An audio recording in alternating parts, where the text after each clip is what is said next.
Hey fellow babies, welcome back to Pachter Factor on SIFTD.net. If you're a Patreon patron or a YouTube subscriber, thank you. It's keeping Shane afloat. If you can remember, please try to link your Amazon Prime account to your Twitch Prime account. That'll let Amazon pay us. You're already paying for that for Prime. Costs you nothing and we get paid. And at a minimum, please follow me on Twitter. Let's get to today's question. Our question today from SIFTD from Surf Spider. Happy holidays, Pack. Considering basic supply and demand economics, why haven't Microsoft and Sony increased MSRP of their new consoles? Oh, good question. We've seen PC graphics cards selling at retail for inflated prices. Why are these consoles exempt from pillar economic rules?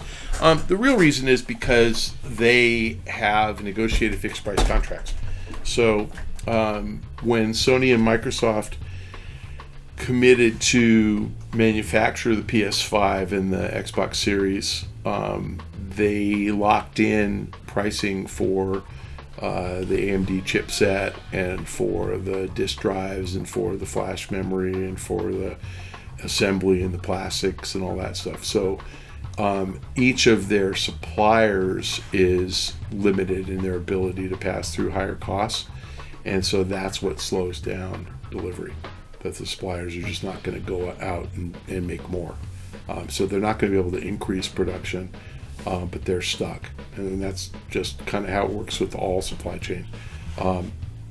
If you're making millions and millions and millions of units of something, you're going to lock in your pricing before you manufacture the first one. And that's the answer. So, if they were buying components on the open market and they were subject to the, to variations in price fluctuation, they would absolutely raise price. But that's just not happening. Unlike, say, a restaurant, Wingstop, they might have a contract for wings, but they don't have a 5-year contract because the chicken farms don't know what chicken feed's going to go to, so they don't lock in. And so when chicken wing prices go up, Wingstop eats it, and they make less money if they sell wings. And so what you tend to see, I don't want to pick on Wingstop because I'm sure they're good, but you tend to see your wings get smaller. You tend to see instead of the big fat juicy things, you get skinnier and skinnier wings. But commodity like oil is a commodity. So when oil prices go from $50 to $80, I bet you guys didn't know this. There's 42 gallons of oil in a barrel. And believe it or not, a 42-gallon barrel turns into 44 gallons of finished product because it expands through the heating. But roughly a gallon of gas has a $2 feedstock cost. So just the price of crude at $80, it's $2 per gallon just to buy the crude. Then you have to refine it, then you have to transport it. So if you get it from wherever it's produced through a pipeline onto a ship to a refinery, in trucks or through pipelines to the gas station. And that's typically another $2 a gallon. Oil at 50, you can pretty much sell it for $3 a gallon and make a few pennies a gallon. Oil at 80, it's $4 a gallon. And so when you see oil prices going up, that's what's happening. So true commodity pricing, things are variable, supply and demand, higher demand, constant supply, price goes up. And so that's what you see with commodity. PlayStation and Xbox are not commodity. They locked in the pricing of their components. And typically the component suppliers expect costs to come down over time.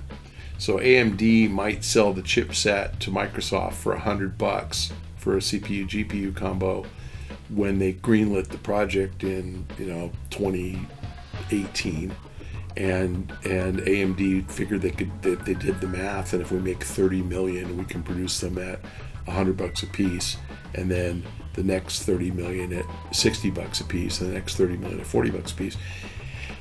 And if it turns out that it costs them 110, then they lose money. And that's just what happens. Consoles have a hybrid chip, CPU, GPU on a chip together. So they don't have an independent CPU and GPU. And Intel and AMD make that. I forgot what they call the combo chip, but it's all on the same chip. And Sony and Microsoft do it for a whole bunch of reasons, but for space, because the CPU and GPU are optimized to do exactly one thing, run games written in a certain code on a certain language. as opposed to playing, I mean, they technically do play video and stuff, but they don't have to process. You're not doing the same kind of processing. So it's a very specific GPU. You're not Bitcoin mining with your PlayStation, GPU. So they don't need, they have the power is exactly what you need to run a PS5 game. NVIDIA can sell GPUs. Nobody has a long-term contract to buy GPUs from NVIDIA. So NVIDIA, it probably costs them $100 to make, and they can sell them for $800, so they do, because people want that GPU. They don't want to be perceived by the public as being the scalper.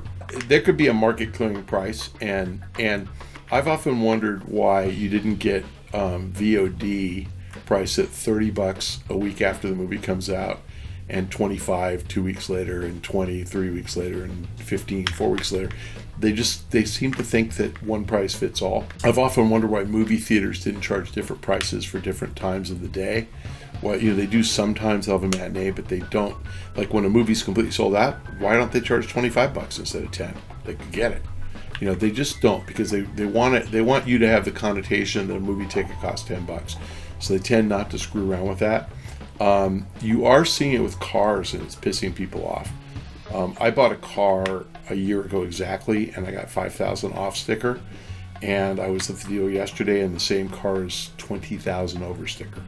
So, sure, and people are bitter about that, But the dealer's like, I'm going to sell all the ones I get anyway, so I might as well make a profit. And those people will forget about it in 10 years when they buy their next one, and that's right. So yes, I agree. Sony and Microsoft could raise price because of scarce supply, but the fact is, then why don't they just launch consoles at $1,000? Every time, because they're always going to be sold out. And why don't they create artificial supply, constraints, and keep the price as high as it will? When you said basic supply and demand, if you actually look at the supply curve and you figure out where the market clearing price is, every product could sell that way. Everything. Carrots could sell that way. If you could, imagine if you went to buy a Thanksgiving turkey on the day before Thanksgiving, and they said, "Oh, sorry, we only have 4 turkeys left. So instead of $1 a pound, it's $50 a pound because you're really desperate." The supermarket would lose you as a customer. That's why. Thanks for joining us on Pachter Factor on SIFTD.net. If you're a Patreon patron or a YouTube subscriber, thank you for your patronage, and you're getting this real time. If you can remember, please link your Amazon Prime account to your Twitch Prime account. The directions are in the show description below. And if you are not supporting us financially, but you just love all the pack you can get a hold of, then please follow me on Twitter. You'll get even more on Twitter at Michael Pachter. See you next time.